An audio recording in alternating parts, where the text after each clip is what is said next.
Hey there, it's Tom Ryan, founder and CEO of ICR. Before we get into the next episode, I wanted to ask that you subscribe to the show. It'll help us get even more unique and interesting guests on the podcast and in turn continue to educate management teams and the growing ecosystem that creates value for fast-growing private and public companies. And while you're at it, head over to Apple Podcasts and leave us a 5-star rating. Very much appreciated. We really provide chefs a business in a box. We do all the sales, the marketing, the delivery, the service, the payment collection. All they have to do is focus on their passion. There's been a recent trend in business to build platforms and products that help creators and entrepreneurs work with more flexibility and efficiency. We really kind of help provide this alternative career path where chefs can become entrepreneurs and really fostering entrepreneurship. And it provides a tremendous amount of lifestyle flexibility.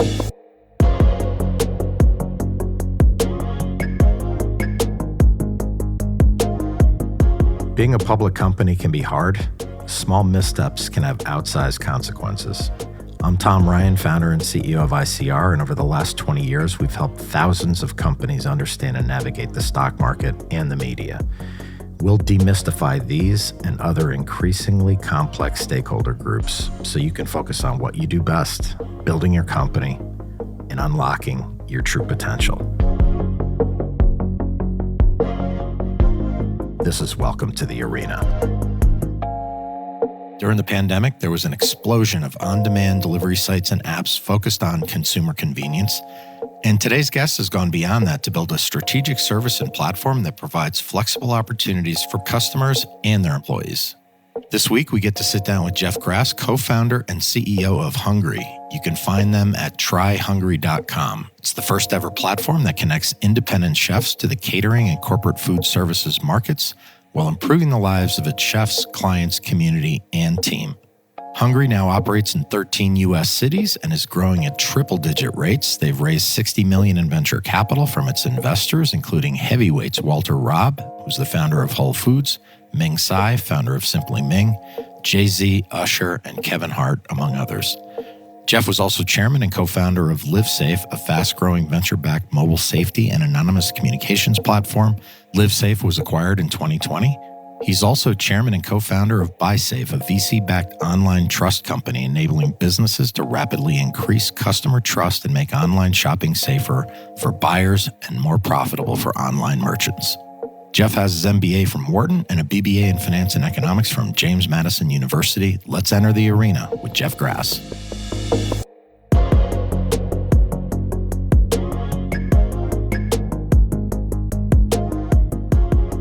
When I was growing up, the idea of being an entrepreneur was much less common. My dad worked for the U.S. government his whole career. My mom was a social worker. And so I didn't really have a very clear vision of wanting to become an entrepreneur.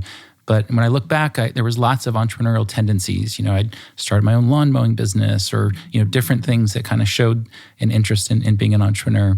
But it wasn't until after business school, actually, where I had the opportunity for my first company, be seed funded at Idea Lab, that I ended up taking more of the entrepreneur route as opposed to more the traditional route. And how did the idea for Hungry come to you?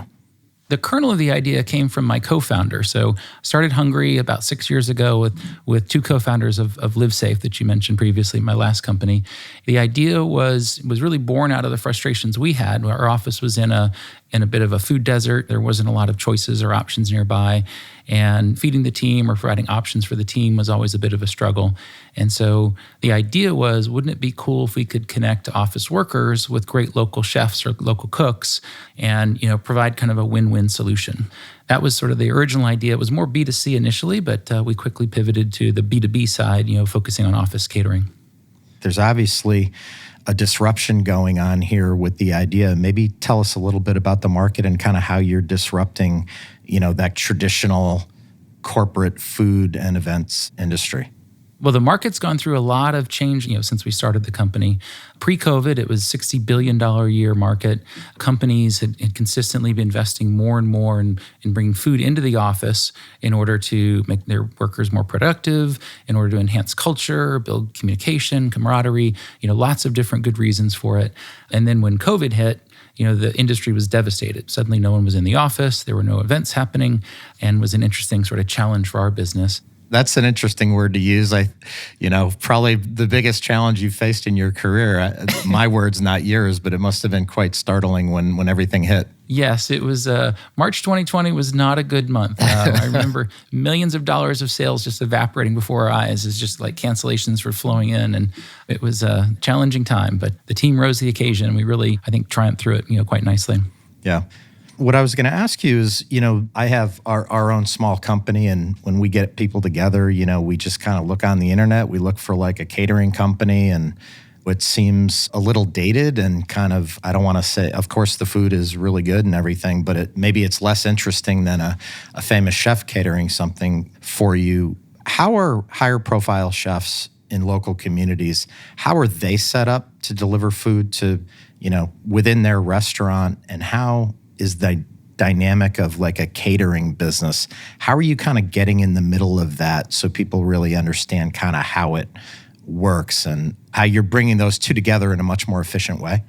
Well, the core buyer is the person inside the office responsible for bringing food in, right? And so I don't know if you've ever had the privilege of being the person, who's trying to figure out, what are we going to get, accommodate for everybody's, dietary restriction or food allergy. And it's amazing. 99% of our customers hate their responsibility of bringing food into the office.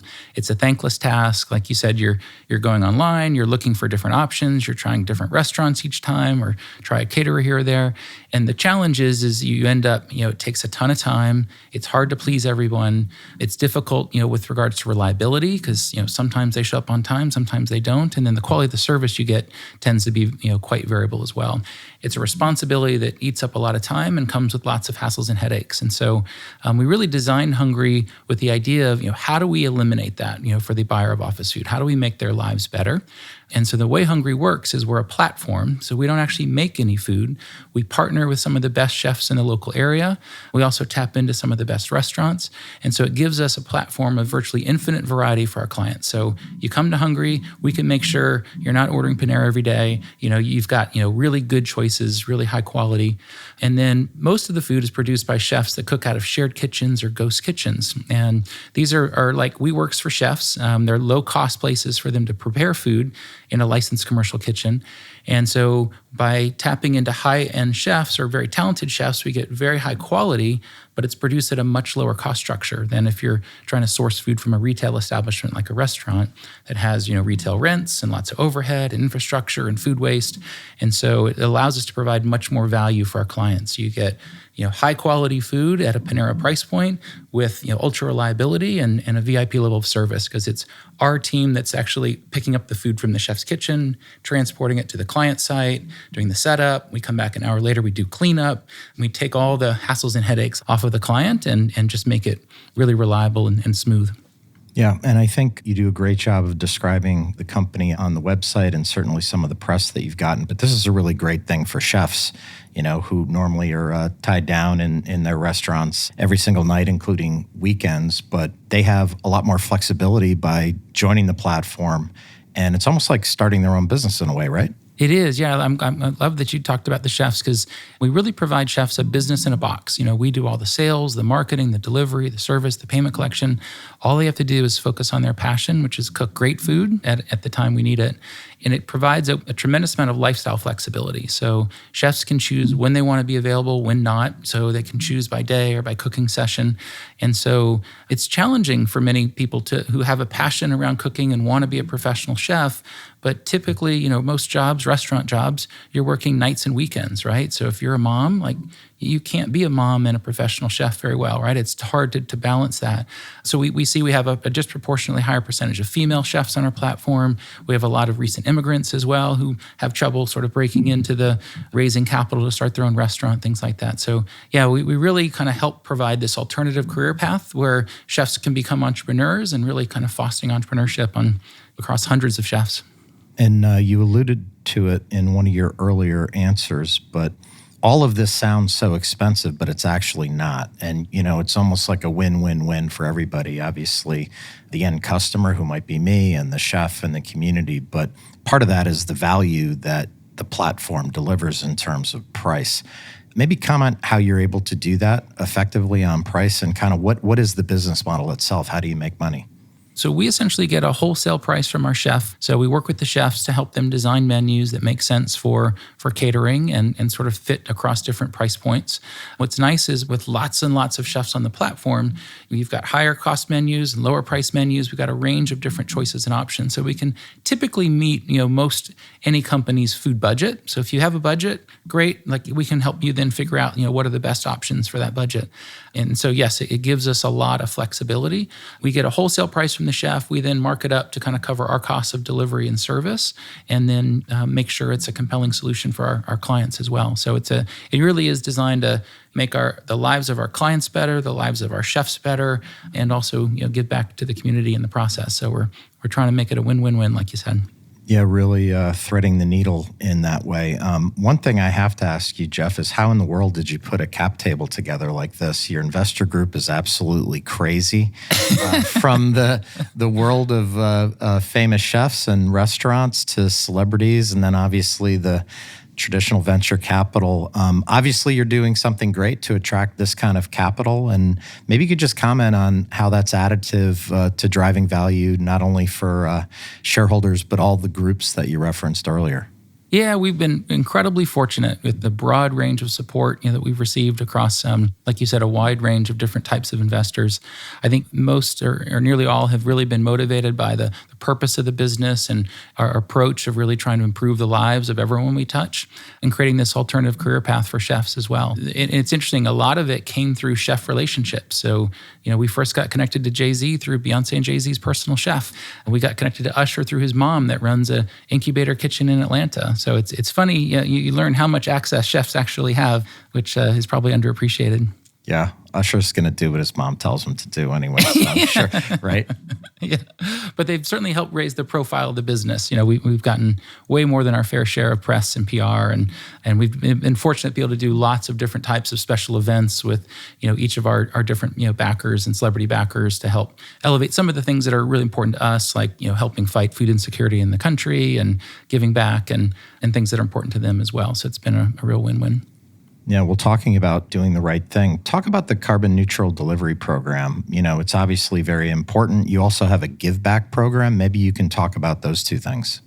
So since the founding of the company, we really wanted to have one of the core pillars is focused on giving back in the communities where we operate. And so with a name like Hungry and a platform for food, helping fight hunger was an obvious sort of one that we really chose to focus in on. And so since we started, we've for every 2 meals that are sold on our platform, we provide a meal to help fight hunger and food insecurity in the U.S. And the second pillar is really around environmental sustainability. Since the early days, we really built caterings that were designed around environmental sustainability. So we use materials that are either fully compostable and biodegradable or that we can recycle and reuse.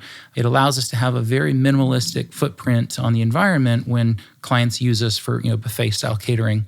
But one of the gaps was the carbon that's emitted as we're driving around town picking up food and to clients. So we just launched at the beginning of this year a new program called Carbon Neutral Delivery.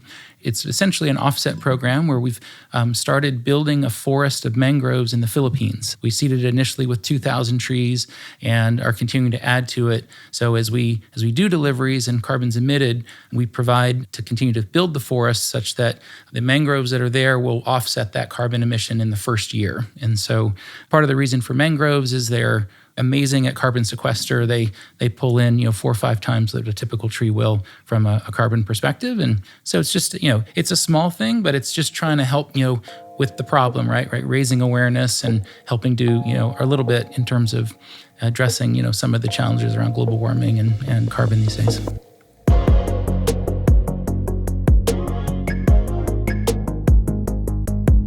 In the last 5 years, the pandemic, inflation, and work environment flexibility has forced businesses big and small to make strategic adaptations. I asked Jeff what Hungry has done to work around these external hurdles.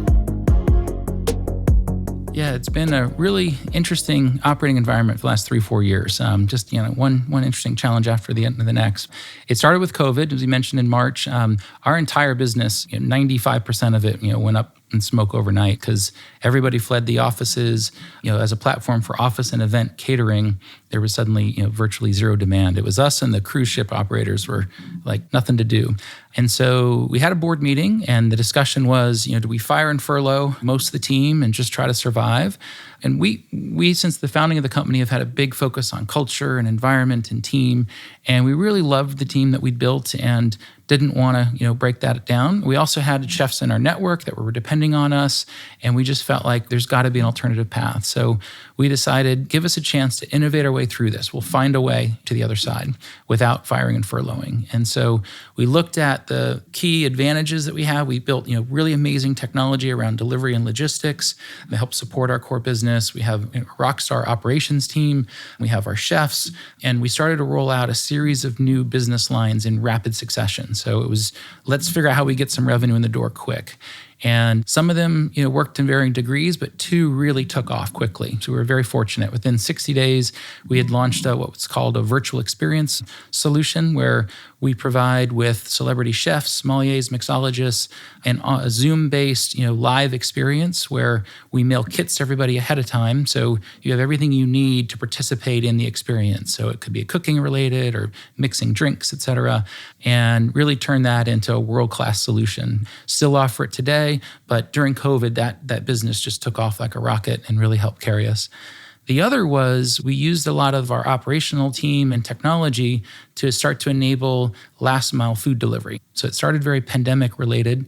Initially in New York City, we were called on to help deliver meals to low-income seniors. And what started off as a couple hundred meals a day turned into 1.5 million meals a month within a couple months. We were delivering across all 5 boroughs, just an immense amount of food being delivered to help folks survive the pandemic who could no longer go to community centers to get food. That then was a springboard into us getting called in with cities across the country. So we were taking that capability and starting to roll it out everywhere. And today it has pivoted. So there's no more pandemic relief, obviously, but it's doing last mile delivery for prepared meal companies, for online grocers, different types of B2C food companies, typically on a subscription basis. We're very efficient in being able to deliver food to the doorstep much less expensively and much more reliably than a FedEx or UPS.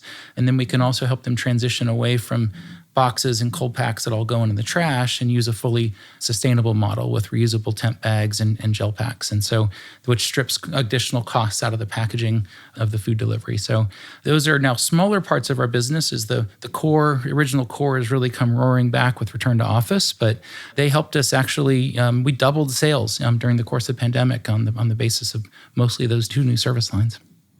That's incredible. And, every great entrepreneur and great team can pivot. And obviously, congrats to you and the team on that. I know that you're in 13 cities. Is that correct? That's right. 13. And so were there just a few that were no-brainers, Jeff, that you just went after right away? And how did you map out where you're going to be? And maybe talk about the future in terms of different geographies that you'd like to be in. So the full founding team was living in the Washington, D.C. area, so that's how we picked that first. But it's really how we started was here in the DMV. It's actually not the easiest market. It's a very diverse market with a lot of ad hoc ordering as well as some program. So there's different sort of types of clientele. But it really helped us, perfect the technology, our go-to-market. We then went to Philadelphia, which was strategically, that's also another challenging city, but we did it through a small acquisition. So it gave us sort of the confidence to kind of go to another city first. After that, it was Atlanta, New York, Boston. Those were all great cities, but we were kind of staying on the East Coast, mostly just to kind of manage the time zones. And it wasn't until really after COVID that we really flexed up. Last year especially, we made huge investments in sort of scaling up to 13 different cities and are now operating coast to coast and growing triple-digit rates. Cool. Talk about, investors invest behind people mostly. Obviously, need a solid business model and the ability to scale as you're doing. But maybe talk about your senior team and the culture of the organization. How would you answer that question? We try to focus a lot on environment and culture at Hungry. We've talked a lot about kind of our purpose. Our core purpose is to improve the lives of everyone we touch. And so we celebrate our chefs and our clients and what we're helping out in the community. But we also focus a lot on our team. We have 9 core values that really govern how we operate together. And it's a mutual commitment. It's how the company sort of commits to operate, with the team and how the team is committing to follow those core values as well. And they're kind of like our recipe for success. They're kind of the key ingredients that allow us to, I think, really perform at a high level. And inside that, we have a lot of focus on things like promoting from within and diversity. We have an incredibly diverse team. We're a majority female organization. I think we're 40% minority and a pretty diversified leadership team as well. So a lot of focus on team, on training, development, just different initiatives to try to really make sure we've got the best team out there, and it translates into, I think, superior operational performance. It seems like, particularly now with kind of the market ripping and people coming back to work, some, certainly not all. What are you seeing out there? How's that affecting your growth rate? How do you feel about the next 12 to 24 months of the business? Yeah, so I'd say the biggest macro trend is in our favor, which is return to office. So it's been kind of slowly but steadily happening. It's continuing to happen. I think you'll see this Labor Day another inflection point with more companies kind of pushing harder to require people back to the office. That is driving rapid growth in the corporate food market. So that adds a lot of wind in our sails, and that I think will continue for years to come. I think we're still going to figure out where that new normal lies, and I think it's going to we're going to evolve to it over time. The pullback in the economy and budget tightening and in the funding market being more difficult has certainly led to some budget cutbacks and some companies trying to pull back on spending on food, but the RTO has certainly, as a macro force, is swamping that. So we feel really good about the overall market, the market opportunity. It's a huge market, growing quickly, and so it's really been about how do we try to capture as much of that as we can. So that's why big investments in expanding our geographic footprint. We acquired a healthy snacks company called Nature Box last year to provide a really compelling office snacks and pantry solutions component to our business. And this year we should end the year between kind of $70, $80 million run rate level. And the goal is to continue to sort of double every year, which we've been roughly doing year after year. Yeah, well, very impressive. I guess my last question, Jeff, what advice do you have for entrepreneurs and business owners trying to navigate this environment or pulling something together like this, trying to get professional backing, finding the right business model, having kind of the grit to make it happen? What have you learned in your career, having been through all these startups and successes? What's the biggest thing you could pass along? My thinking on this has evolved over time. This being my fourth venture-backed company, but I kind of think of 4 C's. It's confidence, culture, customers, and community.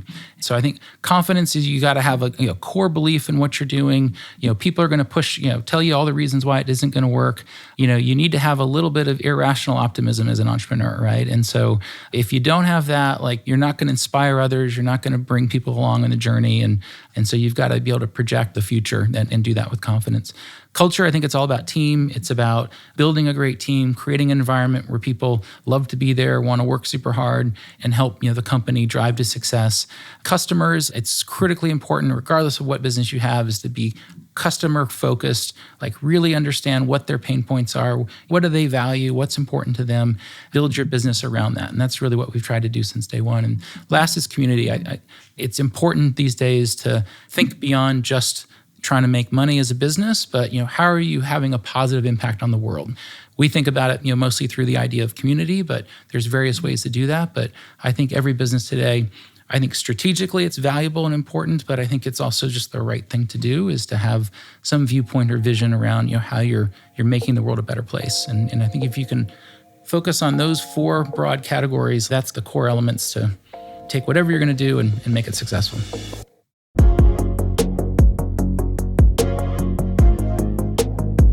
As the workforce continues to shift post-pandemic, independence and flexibility is still a key expectation for workers and consumers. In the food industry, where many restaurants are struggling to hire and retain employees, Hungry has created a versatile solution for consumers and a unique opportunity for entrepreneurs.